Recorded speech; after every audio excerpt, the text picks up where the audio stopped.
How low self-concept affect your worth net.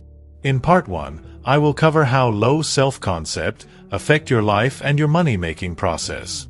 In part 2, I will cover the disadvantages of having a low self-concept and how you can work on improving it.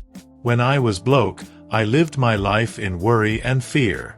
Worry of how I would pay my bills and in fear of knowing I might not be able to. Not only was I worried about money, I was worried about what other people thought of me. I spent a lot of time thinking and worrying if I was good enough and questioned my value. I was worried that I was not doing the right thing and felt I was not worthy enough. I relied on others to tell me who I am, what I was capable of achieving and becoming. I sought outside validation to operate my life, which ended up creating unhealthy attachment and dependency on others. I used to focus on other people's lives, how they are living their life and how they are doing in life. I used to ask myself, will this person approve what I am doing and how I live my life? Little did I know, it's not what others think of me that matters, but how I view and think about myself. I wasted a lot of time on things that did not add any value to me. Things that only distracted me from focusing on my self-growth and goals. When I began focusing on my goals and worked towards becoming the best version of myself, things changed.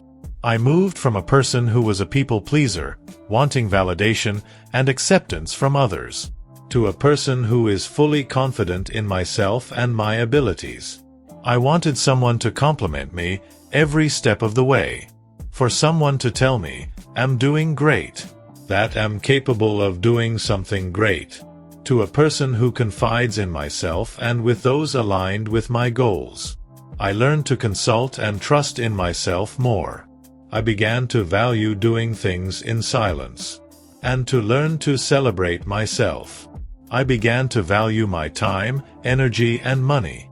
I used to cancel my own plans in order to show up for others, while they were not doing the same for me. I would sacrifice myself to give to others, while my cup was empty.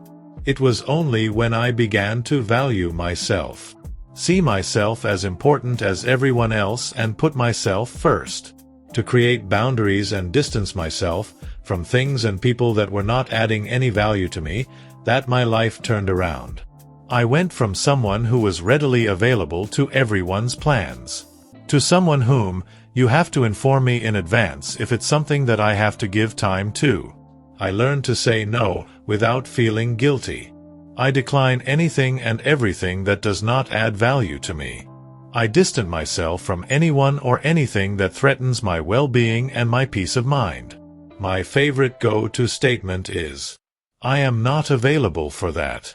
I removed negative, toxic people from my life. It did not matter who you are, a friend, colleague, or anyone else.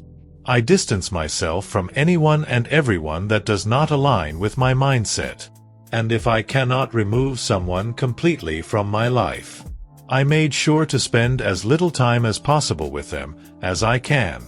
I used to wonder why successful people who are winning in life, great innovators and highly intelligent people, are very selective. They don't just allow anyone into their circle. They vet people and they distance themselves from unhealthy, negative people. It wasn't until I discussed a plan I had in mind with a few friends that I understood the reason. Many of them discouraged me from going ahead with the plan, but did not offer an alternative. Others ridiculed my idea, while others said I was not capable of achieving that goal.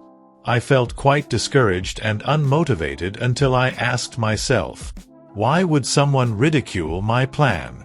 Why would someone tell me I can't achieve something?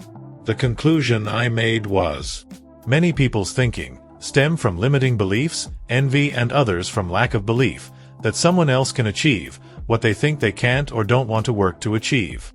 This is the worst people you can choose to surround yourself with when you decide to work on yourself and your ideas. It dawned on me that day, this is the exact reason why successful people don't just allow anyone to be around them. They surround themselves with like-minded people. People who can help them be more successful. With people who can inspire them to be more and do more. People who are working towards achieving something.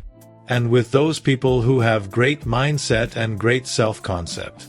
If someone wishes to go through life being toxic and negative, that's their choice. It's not your responsibility to try and change it nor tolerate it. I realized I put a lot of my time and effort to program my mind to think positively and to becoming the best I could in every area of my life.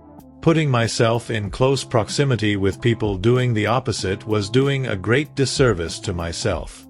So, I removed people from my life that were pulling me down. People who look for every opportunity to pull someone down with their words and actions.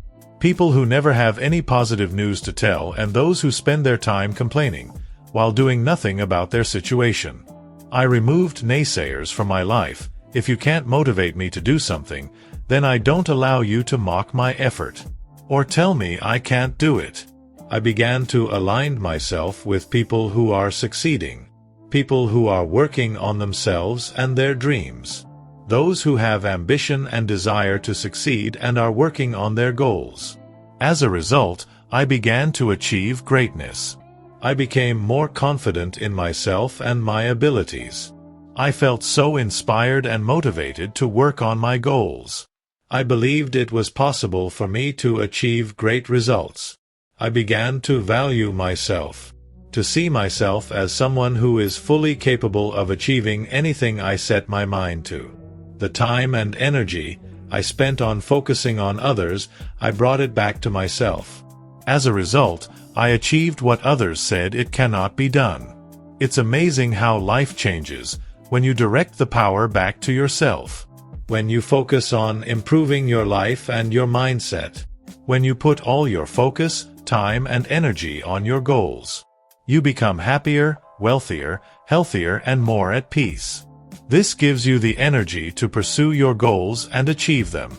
It is of utmost importance to build a great self-concept of yourself. How you see yourself determines what you get in life. If you see and call yourself a loser or a failure, you will not have the courage and the motivation to do something of great importance. You must believe in yourself first, for others to believe in you. The world is a reflection of your inner thinking. Who you think you are in the mind is the person you become in reality. If you think you are a winner, you were born to be great and do great things, and you put in work towards achieving that goal, then it becomes so, for you. It all begins in your mind. How you think determines what you get. When I began focusing on myself, I eliminated all sources of negativity. I stopped looking for validation from outside and built it within me. I channeled time and focus towards my goals. This gave me energy and determination to succeed. Therefore I did. I used to give focus to everyone else. As a result, it distracted me from achieving anything worthwhile. I brought the focus back to me, and now people focus on me. People call to check on me. While before, I was the one who used to do the calling. I used to feel bored out of my mind, but now I struggle to keep up with everything that I have to do. I get invitations to hang out, and for events which I turn down, especially if it's not something that would add value to me. I learned to say no and not feel guilty. I stopped chasing to be liked, and instead I fell in love with me. The person I see in the mirror. The unique me and the person I am becoming. These gave me a sense of value and confidence. And with these, I felt unstoppable. Don't focus on being liked, focus on being valuable. Give yourself value and others will show you value. Have self-worth and belief in yourself. Have a great attitude towards life and yourself. Think positively and be hopeful. Not only does this bring you peace, but it also helps you achieve your goals. You will never find a person who has a defeated mindset winning. You will never find someone who thinks and calls themselves a loser winning. You will never find someone who believes in loss winning. It all starts with you. It all starts in your mind. You value yourself and others value you. You believe in your potential and put yourself out there, which attracts others to recognize it and celebrate it, and seek for ways to be part of it. If you desire to be successful, work on being the best you can be and build a great self-concept for yourself. No one who is working to build their best life would want near them a person who is always negative and has no encouraging word in their mouth. Robert Herjavec in one of his interviews said, he would rather hire someone with a lesser qualification and with great attitude than hire someone who is the most qualified with bad attitude. Having a great self-concept, not only does it help you become a better human being, but it also helps you achieve your goal. Build your self-concept. See your self-worth. Don't seek and wait for the world to tell you who you are. Decide who you are and what you can achieve. Decide you are capable, willing, and worthy of your dreams. The more you see yourself as worthy, as a winner, and as someone who has great potential within you, the more it creates a ripple effect of putting you in the journey of achieving the same. Remember, it all starts with you. Then the world reflects it. You become who you think you are, but you also receive and achieve what you believe you deserve. That's all I had for you today. If this video motivated you to work on yourself and your goals, give me a like. Share this video, subscribe, and see you on the next video.